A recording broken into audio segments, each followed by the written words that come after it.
আসসালামু আলাইকুম প্রিয় দর্শক, আপনি জানেন কি রাসূলুল্লাহ সাল্লাল্লাহু আলাইহি সাল্লাম আমাদেরকে কিভাবে স্ত্রী সহবাস করতে শিখিয়েছেন?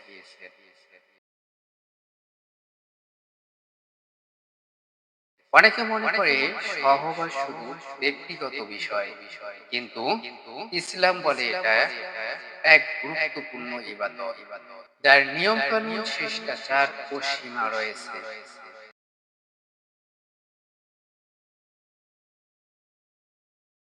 আজ আমরা জানব কিভাবে সহবাসকে করা যায় ইসলাম সম্মত, সুন্দর ও বরকতময় কোরআন ও হাদিসের আলোকে। আল্লাহ বলেন, তোমাদের স্ত্রীগণ তোমাদের শস্যক্ষেত্র, তোমরা তাদের ইচ্ছে মতো ব্যবহার করো।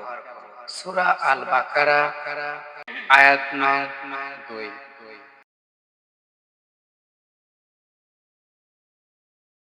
জাবের রাদিয়াল্লাহু আনহু বলেন, ইহুদিরা বলতো, যদি পেছন দিক দিয়ে সম্মুখ ভাগে সহবাস করা হয় তবে সন্তান টেরা চক্ষু বিশিষ্ট হবে।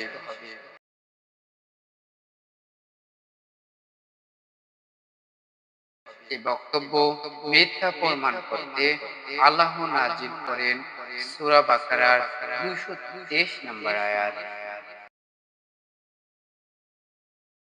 রাসূলুল্লাহ সাল্লাল্লাহু আলাইহি সাল্লাম বলেন, সম্মুখ ও পেছন উভয় দিক দিয়ে সহবাস করা যাবে, যদি তা যৌনাঙ্গ হয়।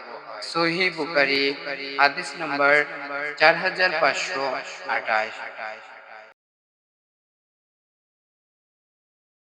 উম্মু সালমা রাদিয়াল্লাহু তাআলা আনহা বলেন, মুজাহিরগণ মদিনায় আনসারদের নিকট আসলেন এবং তাদের মহিলাদের বিবাহ করলেন।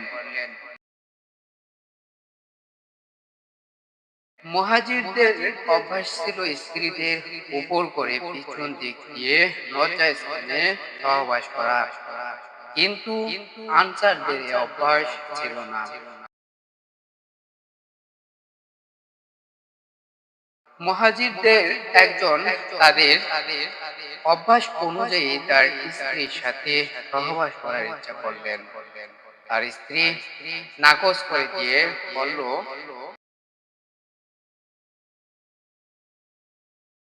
রাসূলুল্লাহ সাল্লাল্লাহু আলাইহি সাল্লামকে জিজ্ঞেস না করা পর্যন্ত আমি এতে রাজি নই।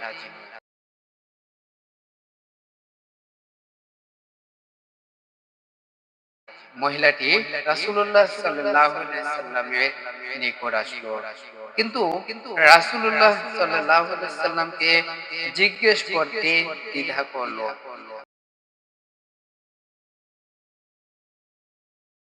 উম্মু সালমা রাদিয়াল্লাহু তাআলা আনহা বিষয়টি রাসূলুল্লাহ সাল্লাল্লাহু আলাইহি সাল্লামের নিকট পেশ করলেন। তখন এ আয়াত অবতীর্ণ হলো, তোমাদের স্ত্রীগণ তোমাদের জন্য শস্যক্ষেত্র, তোমরা তাদের তোমাদের ইচ্ছে মতো ব্যবহার করো। সূরা বাকারা আয়াত নাম্বার 223। রাসূলুল্লাহ সাল্লাল্লাহু আলাইহি সাল্লাম বলেন, এভাবে সহবাস করলে কোনো দোষ নেই, তবে সহবাসে একটি রাস্তা, আর সেটা হচ্ছে লজ্জাস্থান। মুসনাদ আহমদ হাদিস নাম্বার 26740। অত্র কোরআন এবং হাদিসের আলোচনা থেকে আমরা স্পষ্ট বুঝতে পারলাম যে স্বামী তার স্ত্রীর সাথে যেভাবে ইচ্ছে সহবাস করতে পারবে, এটা হোক শুয়ে, বসে, দাঁড়িয়ে, উপর করে অথবা ঠিক করে, কিন্তু এটা মাথায় রাখতে হবে যে সহবাসের একমাত্র রাস্তা সেটা হচ্ছে লজ্জাস্থান।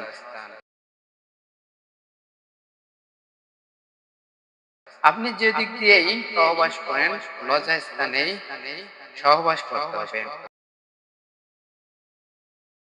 প্রিয় দর্শক, ইসলামী বিবাহিত জীবন শুধু আকর্ষণ বা চাহিদা পূরণ নয়, এটি হুকুম, ইবাদত ও বরকতের জায়গা।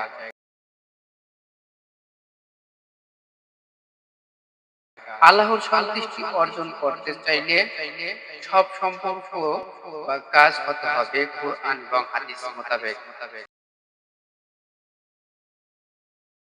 তাই আসুন কুরআন এবং হাদিস দ্বারা জীবন পরিচালনা করি। জীবন হবে শান্তিময় ও সুখের। ইসলাম আমার জীবনকে করে দিবে সহজ ও সুখের।